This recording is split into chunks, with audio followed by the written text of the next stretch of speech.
I was on stage with the likes of Oliver Samuels, Leonie Forbes, Faye Ellington, Joan Andrea Hutchinson, Valeria Johnson.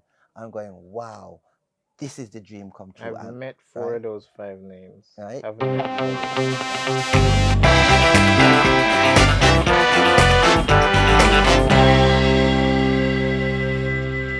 Hello, everybody, and welcome back to FiwiFewCents, the show where we look at how we move forward with the performing arts industry. Right? I'm your host, Kmanii Booth. This is FiwiFewCents, and with me here today to talk about this is Michael Stringbean Nicholson.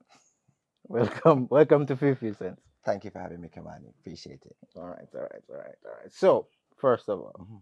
all is well. All is well. All is well. All right. So, brief, very, very, very compact introduction. Just a little get to know, just the basics, the what to know for those who don't know, assuming there are those. So, Michael Nicholson was a hit star from the show Royal Palms. Was renamed afterwards, but I remember it as Royal Palms. I stopped. Yeah, never Actually, mind. Royal Palm Estate. Royal Palm Estate. Yeah. Ah. You call it Royal Palms, I want to have a clue what you're talking about. True. They're going to be like, oh, Yeah. it's palm trees. So he is also a JCDC event specialist. We didn't want to ask really quickly, what's the difference between like a specialist and a coordinator Well, for something like this? For like just real quick. but generally it's just a jargon that we use for the salary scale as you move up. So you start out as a specialist, and because your specific job is to do events, and then you move on to become a coordinator, where you're not just specifying a particular event or in charge of one particular thing. You actually have several different kinds of events that coordinate and deal with. So you move up to become a coordinator. So specialist first and Yes, then then coordinator. you I become thought it was the coordinator. other way Nah. around. I think specialists sound nicer to the ear. That's what I thought too. But then again, once you Sounds start to much write nicer. it up on the totem pole, then you do realize that that's where the difference is. Okay. So my last position was events and commemorations coordinator. So I also now had the task of doing official functions and ceremonies, not just your general festival events. So that also encompass what I had to do or have done or work on. All right. So I have two more. So you are a pantomime veteran, is what I have here. Okay. Yeah. And you're a theater all-rounder, for those who don't know. So that's direct, that's act, that's backstage, that's produce, the whole. But the good thing works. about we're training at Edam Manley, I actually graduated as a director as yeah. opposed to an actor. So being in the field of directing, you had to learn stage management. You had to be backstage to make sure that everything works accordingly. You had to do technicals, you had to do lighting, you had to do sound as part of your course. So hence, going out now and working at a JCDC, for example, you end up using all of those skills, right, for what you do, because everything you do, every production you do, every ceremony that takes place is in fact a production. So as a result of this, it is important that you know who's doing what when, and know that whatever they're doing, you can do it too. Just in case somebody faints on the job or falls off or messes up, you can jump right in. You can jump in and fix up. Yeah, I've done stage on my resume. I'm not good at it. I've done stage management, but I went to New York to study directing, and one of the sub courses was stage management. Yeah. So so I agree with you when you said to direct, you have to know what happens back there and all that stuff. Yeah. All right. So we have some this or that's, right? We're gonna pit 2 or 3 things together. Okay. And then you pick one. Gotcha. Imagine a world where the other one is no longer an option. Gotcha. Okay. So whichever one you pick, that's the one you keep. The other one goes, or that's the one you participate in. All right. All right. So I can't have both. No, you can't have both. Okay. No. No, why not the both of them for this case? All right. All right. So, candlelit dinner or surprise party? Candlelit dinner. Same. Grand Gala or Melogoron? Wow. That's a hard one. Yeah. That's a hard one. No, that's a hard one. But I'll go with Grand Gala. All right. Me too. Yeah. MC or stage manager? Stage manager. Me too. Yeah. Although, no, I like MC. Yeah. So, But but I'll stick with stage management for this yeah. one. Yeah. Act or direct? Wow, that's another hard one. And because the circumstances in my life and what has happened in theater, it's hard to I would say directing. Me too. For the fourth time. All right, now stage or film? That's the last one. Stage or film? Film. I was hoping to disagree just No. for one of them, but film as well. Yeah. I love the Yeah. stage because Yeah. the stage is my root. The stage is where I began. And it's the amount of work that you have But to put into theater to get what you want and who you reach. But with film, I think it's more, it becomes more intimate at some point, but yet the reach is much wider. So for me, that's where I'm going with that. And I like to see, I like the fuss that's made around you when you're about to get the shot done. yeah, Sorry, that's me and my ego, but I like that. yeah. Theater now is different. You've rehearsed, it's time to go on. Stage manager says cue, and you're on. And that's it. And you're in there hoping that the fourth wall is reacting, or you're listening to make sure that the fourth wall that's in darkness is listening to what you're saying. But when you're actually doing film and you can, in fact, see the look on the cameraman's face, or you can see the people around you, you can actually say, yeah, I'm getting the auditor to something cut because it's not working. So you immediately know. So that would be my explanation for that. Okay. For my explanation is I just prefer behind the scenes now. I used to prefer being in front of the camera or on the stage, but for like the past 4, maybe 5 years, I've gotten to like being behind the camera or behind the stage, or just not being up front. I don't know why. I don't know why that happened, but No, but over time it happened. does change because even we when we were doing Royal Palm Estate, which became the Blackburns of Royal Palm Estate, there were times when Lenny Little White, and shout out to Lenny for all the things he has done for me and helped to create this character Stringbeans, because as a result the character now has become a household name, and I really appreciate that fact. But during that time when we used to shoot it, there were times when he would say, how would you do this scene? How would you direct this scene? I go, that's a trick question, right? Because Lenny is a very hands-on kind of director and wants a scene a certain kind of way. But then I would make a suggestion and he'd actually take it and do it. And I said, cool, right? But he was that kind of director that he would allow you to do that. So I think if I had to make that transition, to direct a Royal Palm Estate, for example, I'd be ready for that. Right? So you're saying if in some near or distant future I don't want to say rehash, but they bring it back. They say that they're doing a new version, a 2022, this new era, 2 decades later version of Royal Palm Estates, the Blackburns of Royal Palm Estates. You would be. Oh, absolutely. I'd be ready. I'd be ready, and I'd probably be ready to work behind the scenes as opposed to in front of the camera. I mean, you could do a cameo. Yeah. Right. Just step in there. One of those. Yeah. like when you saw Arnold Schwarzenegger in the new Terminator. It's like a surprise. Nobody knew he was in it. They didn't publish that he was in it. They just see him show up, and everybody was like, "Ooh, yeah, he was in the original." type energy. Yeah, they see you the get that kind of thing happening. Like, yeah. So that would be nice. Stringbeans girl. Crying thing.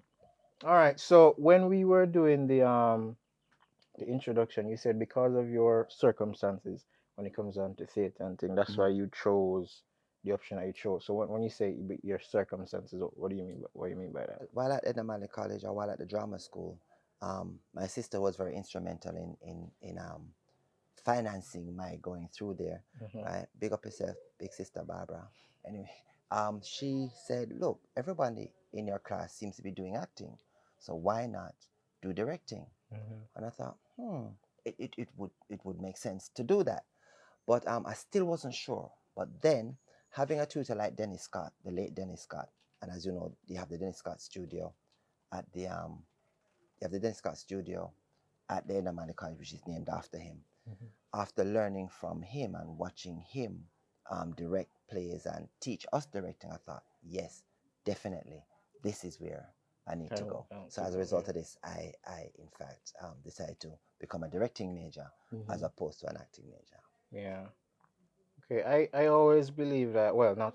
I can't say I always believe. I believe currently that if you, and this is, it might be biased. Maybe if I wasn't originally an actor, I wouldn't be saying this.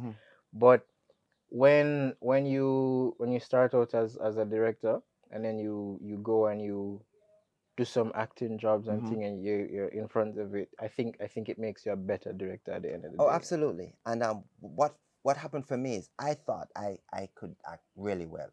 So I said, since I have that down pat, why not go for directing instead? And of course, it allowed you all these other things that you were trained to do, right? Technicals like lighting, sound, that kind of things. I said, absolutely, I would go for that. Okay. Okay. So, I mean, we all know right now, we know what's going on in the world, really, pandemic and all that stuff. So, just real quick, what have you been, because we had someone on first part of season 2.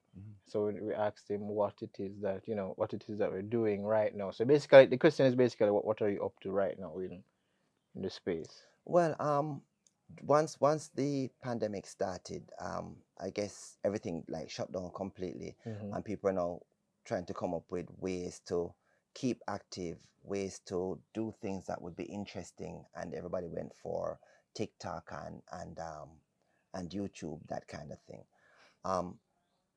Personally, for me, I started to write more, so I started to write work with the hope that once we break this barrier, I could now put it out there. Right? I had decided and I made a choice that I wasn't going to put up YouTube skits or silly little things that I see people have been doing, because I think at the level that I am as an actor, I don't need to do that, and I don't think I should, because once again, I don't know the kind of monetary value that that's going to bring in for me. I know what it did for me as an actor / director, but in this this new situation or scheme that we're dealing with, I'm not too sure how well that would come over. So I've opted not to do it. So I've really focused on writing. Luckily for me, I have other skills where I'm a teacher and lecturer. So I have been working on that. Yes. Okay. So I've been doing a lot of that, and I'm not gonna say where, right? So don't even ask me. But luckily, I work otherwise. So because of that, I can survive. Over the years, I've made some good investments, and they have been paying off now. So I'm able to cushion that blow, and hopefully, whenever we unleash this or get to go back out again and the world reopens, we should be able to be out there and doing the work that we always do and like doing, which is theater, drama, film, television, the way we're supposed to do it. All right. I mean, I know that the reach is far when it comes to putting things on YouTube and doing little comedies and little sketches, but yeah, it's now our body of work has now become 2 interesting minutes or 1 minute, and if we can't hold our audience within that time, then forget it. No one's interested. I want to go back to us building the suspense, building momentum, and of course going to our climax and making real work like we've been accustomed to doing and that we've been trained to do. Okay. Just quick question. I thought you said it, but I didn't hear it. Which where you say you're teaching? I didn't say. Okay. Okay. I tried. All right. So you call it real work, right? Yeah. I'm sure there are some that will find that a pinch disrespectful, because the idea is, if you create something, whether it be on TikTok, whether it be on Facebook, whether it be on YouTube, whether it be a short film through the new platform that Sajiko is making, I think, or whether it's a big film, you put it out in the Palace, wherever, and or big Hollywood. So which from as little as taking up your phone and recording something that you think people might find interesting, to a feature film, to whomever made it, it's real work. So, but I understand it from the standpoint where you have been in this space for enough time for you to say, you wouldn't venture into that. It's more for the people who are upcoming, right? Would you agree to that? Yes. So for those who are upcoming, who are using the TikToks and the whatnot And to put out absolutely, their thing. if it's there, go for it. And I have no issues with that. I have no issues with that. But we have a Jamaican audience, or I've grown up with a Jamaican audience that has a special kind of taste, and they know quality when they see it. They know good work when they see it. Yeah. Right. So what I don't want to do true, is to dilute that by coming up with something that isn't what we've been accustomed to seeing. All right. No, yes, we've had a slew of TikToks and all kinds of funny little things happening and commentaries, and some of them are quite are not funny, right? And people are making statements, and some people are being disrespectful. And I don't think we need to unleash that on our audience and say, yes, it's free speech, so we can say anything we like and get away with it. All right. So for me, I want us to go back to be one of those people who says, look, we have done good work in the past. Let us continue to create good work, right? Because remember, we have a whole lot of young people out there that we need to teach. We need to grow on. They have to understand that, yeah, TikTok is out there and little 5-minute features are out there, but that's not what we are as a people, especially when it comes to our film and theater. We have done so much more over the years, right? And we need to maintain that level. We need to maintain that standard. So the thing is, because I am doing a final year project right now, and it's a short film, and in the initial planning stage, immediately on thinking about the idea, knowing how the world entertainment, when it comes on to visual and audio entertainment right now, it's a very limited attention span. And immediate when the project was announced and when we had to do our pitch and thing, one of the main thing I kept harping on in the pitch was the fact that it's going to be below 5 minutes, and it's meant to be able to break into different sections to appeal to said limited attention span. So I hear what you're saying, but it is going to be very difficult to reverse the effect that the TikToks and the YouTube videos and the thing are having right now. Let me, I don't want to name call any particular thing, but there's a particular guy who does a set of videos that teach stories on people's reactions to people, or people thinking that they're one thing when they're really something else. So like the boss comes in disguise as a worker, and the way the supervisor deals with him is very disrespectful and very hurtful. Then the spin happens where he finds out that he's not in fact a regular customer or a regular Joe. He's in fact the CEO of the company, right? Now, within that time, it's 5 minutes, and then there's a moral to the story as to what happens. That's the kind of work, right, that we can do. Whether we look here, when you look at what we do generally in Jamaica with a music video, the music is what, 3.5 minutes. What we have, average, yeah. okay, and long before TikTok and YouTube, what we have put into those music videos in those 3 minutes. Can you imagine if we could do the same thing with a feature film? So that is why the argument about just doing a 3-minute thing, for me, does not hold any water, because of what we have done in the past with our music videos in Jamaica. When we put those scenes together, the dancing, the movement, the scenery, it's 3 minutes. And when you finish, you kind of like go, wow, right? We have gotten to the point where we have helicopters, fast cars, you name it, in the 3 minutes. So I'm saying we could do the same thing dramatically, even with a short film. Okay, so I get So what you're that is saying where now. I'm going with the argument. So okay. So it's it's not a matter of the length. It's a matter No, of what you put into that. exactly Oh, so it's more about the content. the content. So we've proved ourselves already that we can do that. Okay. And if we can, therefore, don't tell me that you need to put up a little TikTok and say something stupid and think that will get our attention. When we do a 3-minute music video, the amount of things that is blockbuster Hollywood, and you can name any Jamaican dancehall, reggae music, any video that is out there. When you see the amount of work that goes into that, it just proves that we can do it in the 3.5 minutes that we get. Yeah, that's true. That's true. All right, so that is where I'm going with the argument. So these little things that we do, we can do better because we have done better. It has been proven that we can do better. And that's what I want to see in the industry. even as a short film. Because I keep saying it, every time I see it, I say, then if we do that with a 3-minute music video, what could we do with a short film? What could we do, right, as a feature, if the feature is even 5 minutes? Because they do it in 3.5. So can you imagine if we get 5, what we could do with it? So that's where I'm going with the argument. All right. So you're still working with the JCDC, yes? Yeah, part-time. Yeah. Okay. So I've heard, personally, I haven't seen that they're still keeping the competitions Yes. and stuff during the During the pandemic. pandemic, yeah. So how have they managed to do that? What is their method? What route are they going? What pivot have they Well, taken? what we have is parish managers and officers across the country have actually been asking them to tape the various competitions. So that's music, dance, drama, but it's as individuals though, not in groups. Not the groups. Oh Not yeah, in that groups. makes So sense in keeping because with the COVID whole protocols, right? They're actually doing it as individuals. So when they do that, they can in fact now perform the piece, and they can take advantage of the fact that now you have a video camera, can make it even more interesting. Now you have a phone or video, you can actually make it more interesting in terms of the presentation. So we don't have to literally see the person standing in front of a camera and performing, but you can do close-ups of them, you can do pull-aways, that kind of thing, So to enhance the piece. Does that okay? So if you say it enhances the piece, that means it does contribute to like the judging.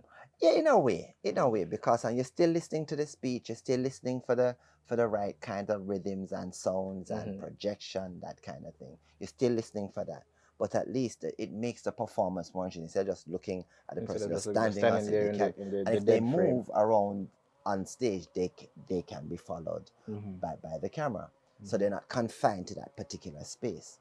So it makes things interesting. I mean, it makes it interesting to watch. Yeah. Especially when you're judging it like that. So once they all come in, we then determine based on, because the performance, the essence of the performance still remains the same. Okay. And it's judged accordingly, and the awards are given. I remember back in prep school, I was marked down. I ended up getting a bronze. Is that how you still do it? Gold, bronze, silver, gold, silver, bronze, and then merit. Merit, yes. Yeah, I got marked down to a bronze because I didn't use the space well.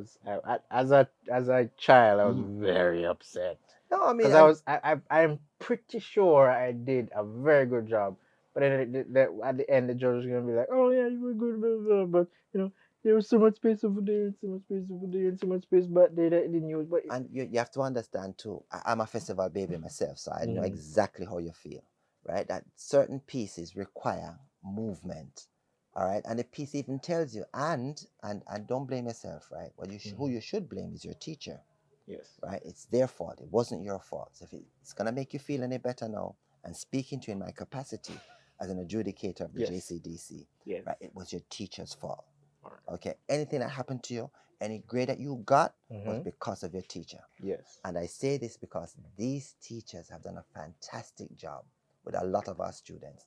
And I'm saying that directly to the teacher out there. But this particular teacher who did not, right, do her research and do her analysis on the piece that you are presenting was the one that caused the judges to do what they do. So it was not your fault. So rest assured, it wasn't your fault. Yeah, it's been weighing on my shoulder for there you go. So 2 decades. I hope it makes you feel better now that we've had a breakthrough, right? It's finally the teacher's fault. No, because they are tasked with the job of making sure that they get the best out of you. And if they understand the piece enough that when you're presenting it, they should be able to tell you, yes, you need to move here, you need to do that there, you need to make this more interesting here. Let's get some more energy out of you. Let's get some more performance. So it's very important that the teacher makes sure that once they're training you in preparation for performance, that they have all of these things down pat. So that once you go out there on the stage with the confidence that you have, you are able to perform. And the adjudicator looking at it goes, wow. And we do get bowled over by a good performance. And we know when a lazy teacher has in fact put a student on stage to just perform the piece. Oh, sure, it's festival time, so go up there and do it. Yeah, and we have that, right? And I would say with no reservation whatsoever.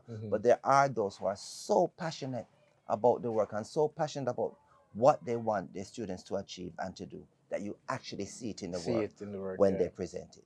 Absolutely. Okay. So JCDC has basically gone online, essentially.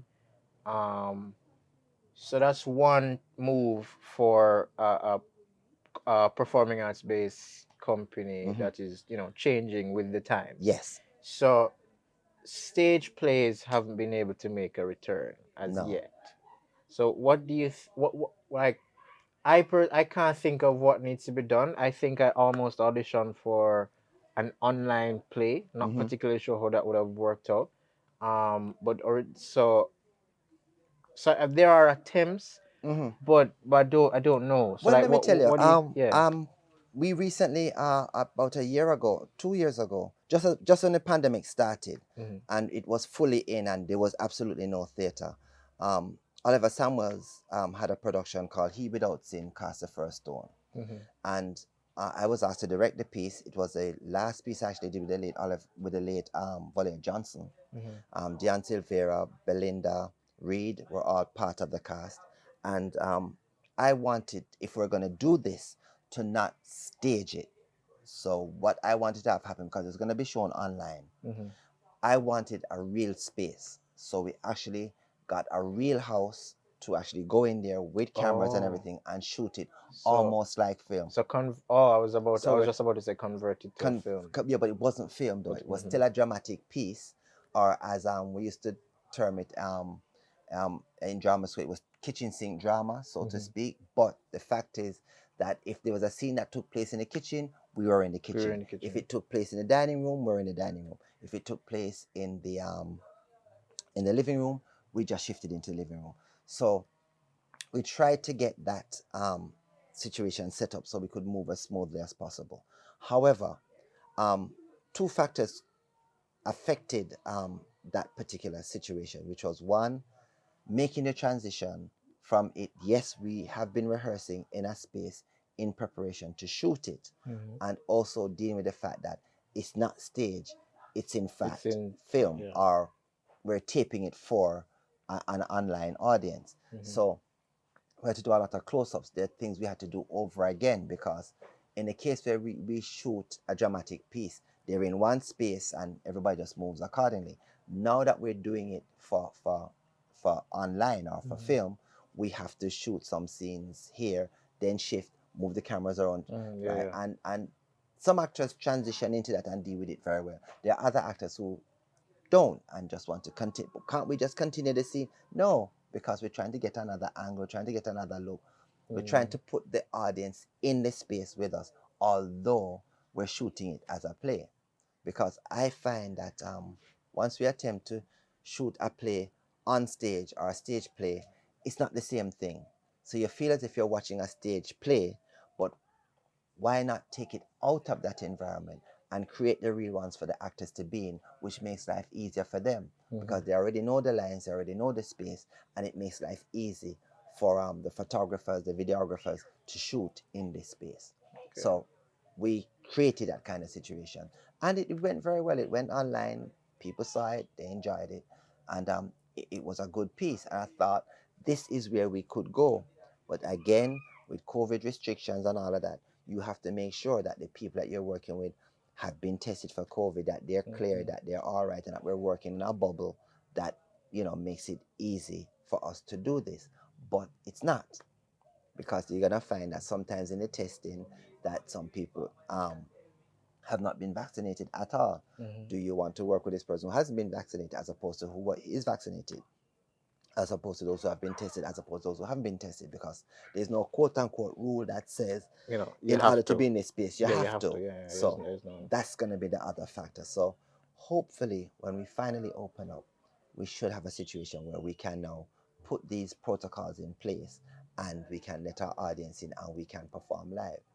Because again, if you're sitting in the front row where lots of people like to be, when you talk, sometimes there's a lot of thing they're coming out of your mouth onto the front. We don't see it because it's just a mist. But within that space, when people start to laugh out loud, right? At least they're wearing a mask. We're not. So we have to make sure that we're safe.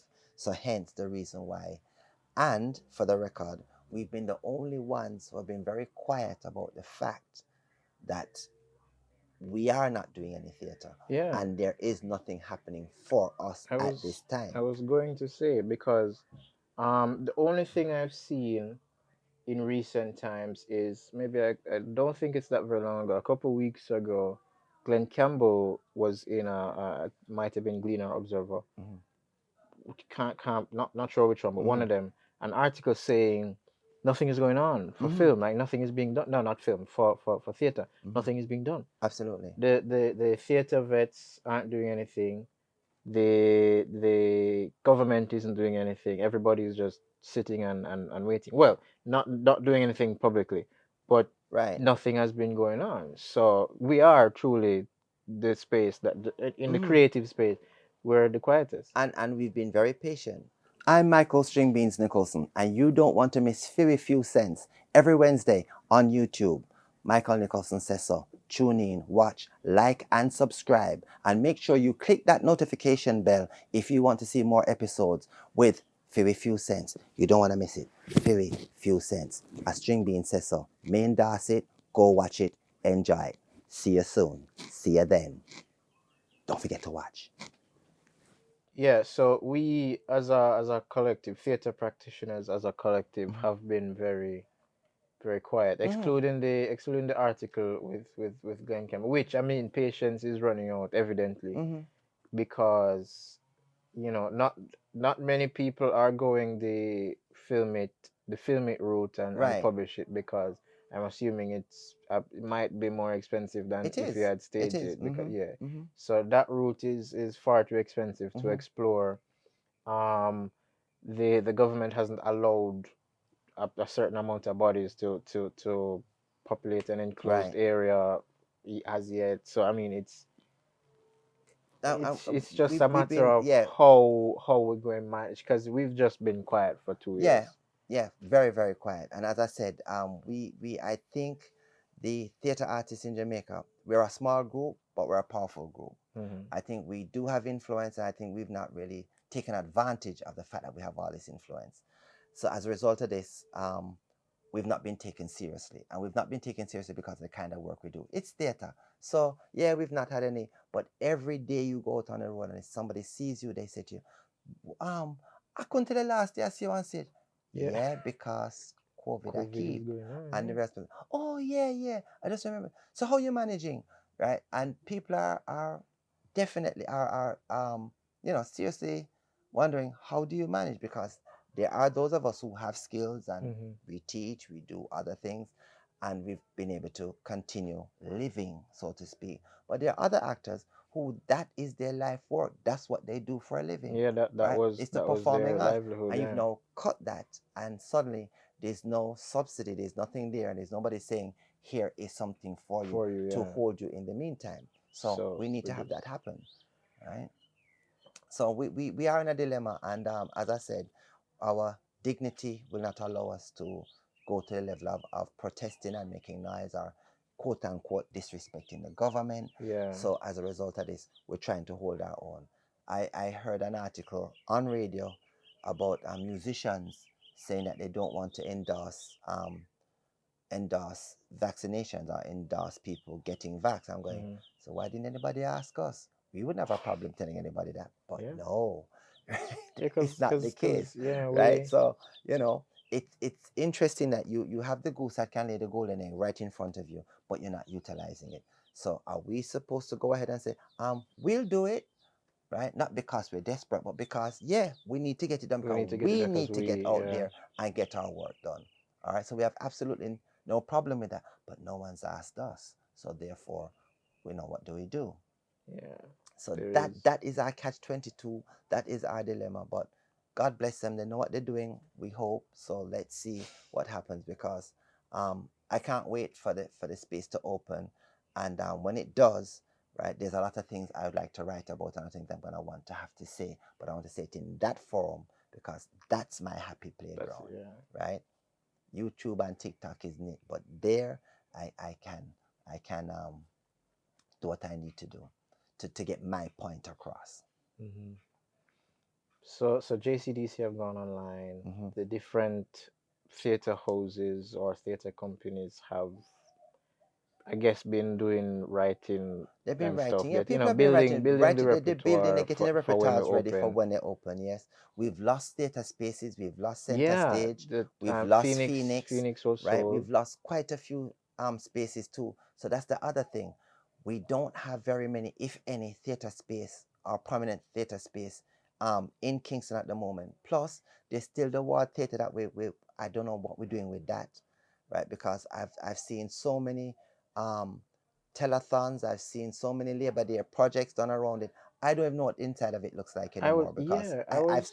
I've stopped attending. I've stopped. I used to check. Mm-hmm. I know they were fixing the ceiling at one point. I knew they had fixed the stage at one point. I knew lighting was supposed to go in at one point. I knew seating was supposed to go in at one point. I stopped checking Yeah. because I'm saying that space is one of the oldest theater spaces in the Western Hemisphere. All right, and I mean that's the grand old mother of Kingston, and there she is sitting there, and there's nothing being done about it. And that again is another space that so many people from across the world have gone to perform. Right, the national pantomime. When you came there, when you went there to watch the show, I mean that's where I first saw my pantomime, and I was smitten ever since. I mean that's how my career started. I knew right then and there when I saw my first pantomime, Johnny Reggae, that was where my life was gonna go. That was what I had to do. I wanted to be on that stage. I wanted to perform there. And after graduating and 2 auditions later, right, my first pantomime was Trash in the early 80s. It was called Trash. You're trash and ready. Oh, I was. Right, it wasn't Trash. I was No, about, it's another jargon that you would not have, right? I was Right, about to ask. right. Yeah. So you say your trash, your what's the word when you're basil now? Well, trash would be the word for basil when you dress up and you look proper and you brush Oh off your yeah, collar. yeah, yeah. For Yeah. sure, I heard So about that. you're Yeah. trash. So once you're trash and ready, so the play was actually called Trash. So So it's switched now. right. So when we did that particular play, I mean, I was on stage with the likes of Oliver Samuels, Leonie Forbes, Faye Ellington, Joan Andrea Hutchinson, Valier Johnson. I'm going, wow, this is the dream come true. I've met 4 Right, of those 5 names. right, I haven't met Volier. right. Oh man, So an absolutely gratefully, I've wonderful met actor. And most of those. you went in there as a young actor and you learned so much from them. The late Ted Dwyer was also a member of that cast too. A gentleman named Homer Heron. Oh gosh, I mean these men were like veterans in their field, and to be amongst them in this particular play was like a dream come true. You actually felt when you walked on that stage and you saw the audience literally surrounds the whole stage with the balconies and everything, and the dress circle, and you have a section we used to call fall roast, which was way up in the top. So you had a whole section there. But the fact that you were there and performing at the ward, that was it. That was our Jamaican Broadway. You had hit the bar, or you had arrived if you got a chance to perform at the Ward Theatre. And even when we had children coming in there, we used to have festival in there. That was also another thing again. When you came to national finals as a country boy, and they put you out there on the Ward Theatre stage for national finals, you realize, this is it, right? You felt like, this is do or die. But the fact that you got to the Ward Theatre was enough. So even if you didn't get a national award, then you're already a gold medalist in your own right because you reached national finals. But the fact that you got a chance to perform at the Ward Theatre, it just meant so much. So for me, that's a big deal. And I hope and pray that we will eventually get it back together again, have it working again, and we can have our audiences coming in there and enjoying the space and enjoying the performances. Yeah, I haven't been, but I'm really hoping it doesn't go anywhere because I would like to be. Yeah, I would like to. absolutely. I would like to have Absolutely. experienced it because everybody that I've spoken to are people who have been theater practitioners for like long time. Yeah. Because my theater peers consist of people, very little people in their mid-20s, whole heap of 30s, good amount of 40s, and then you have the real big people like before when we were over there. And I said I asked you about the show you did, shows that you did with Aston, the late Yes. Aston Cook. I had the privilege of working with him, and at the time I had no idea that he was such a big deal Oh in the yes. Oh space. yes. And then the And more practitioners I meet and his name come up, and I'm like, And Aston Cook was the kind of person that if he saw your work and realized that you could, he saw me directing another production. He said to me, I want you to come direct mine. And I said, fine, I'll be happy to. And the first time I did it, I remember we did Front Room, which was the stage version. And we had the likes of Dorothy Cunningham in there that was performing in it, and a whole lot of other actors. But the fact is that you had a Dorothy Cunningham, you know her as Miss Zella. Right? When you saw a Dorothy Cunningham and that you are now directing her, you said, oh my goodness, this is it now, this is it. And we created a tenement yard, or had them create a tenement yard to the point where we had running water in there. I had Dorothy speaking and making dumpling in there. So people would actually watch her speak, and while she's doing it, she's literally making dumpling from scratch and rolling it up, and people are watching this. We had dried orange peel on the clothesline, because we wanted to create that place. And when you walked in there, you actually saw it. So that was the kind of thing that we did. And I mean, people came and said, wow. And this was the Barn Theatre, right? Which is now has an ATL establishment up there now, right? But anyway, I think Audi now sits on the space or somewhere like that. But again, a loss of a great space, because again, another theatre artist decided that we need to build a space. I think it was Trevor Rowan at the time who said, let's build a barn. And the Barn Theatre was specifically there to put Trevor Rowan's work in.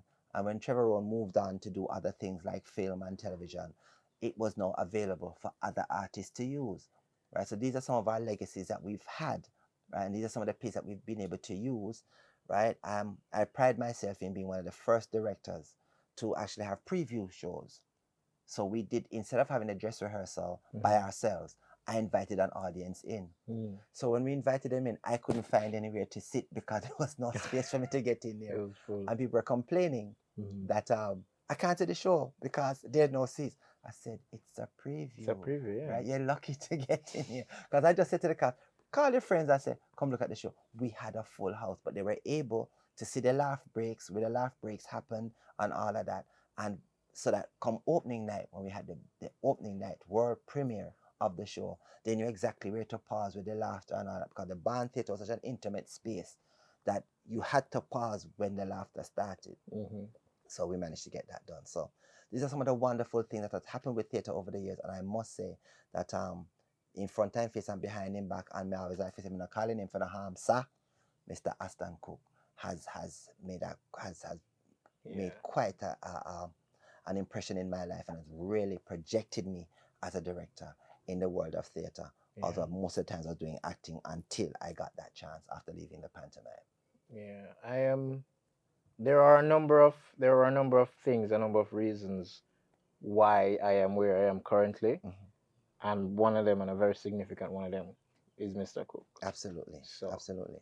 See. And that's a good thing. And as I said, and I believe in paying forward. I believe in giving back. So I always encourage young people. Whenever I'm around them, if I'm performing with them, I always encourage them, right? Stick to your craft. Do what you need to do, right? The idea is not to shout at them and tell them, you can't do this, you can't do that. No. Always embrace them. Always give them a chance to express themselves, express their craft, and just keep getting better at what they do. Because somebody did it for me, right? I'm doing it back for them. Absolutely. Yeah. All right. I think that note there, always give back, I think that's a very good note for us to close off on. Alrighty. So I would, express my thanks for coming on. You were on my TV when I was small, so this is quite. It's life is interesting. Yes, it is what I want to say. So thank you for coming on. It was a pleasure. It was lovely, good conversation. There is so much history and there is so much knowledge and perspectives and understanding. There's all of that, and I'm glad I was able to hear it, and I'm glad we were able to share it with my audience. Thank you very much. Yeah, man. So, ladies and gentlemen, thank you for viewing. Thank you. Thank you for having me, sir. Appreciate it. All right. So that, ladies and gentlemen, that's it for FiwiFewCents this week. I'm your host, Kmanii. This has been our guest for this week, Mr. Michael Nicholson. And I will see you. Remember, first of all, remember to like, share, and subscribe. You know the deal. It's YouTube. So that that you have to do that for you. Absolutely. So just do all of what you need to do. Share the video with a friend, and I will see you guys next Wednesday. Peace.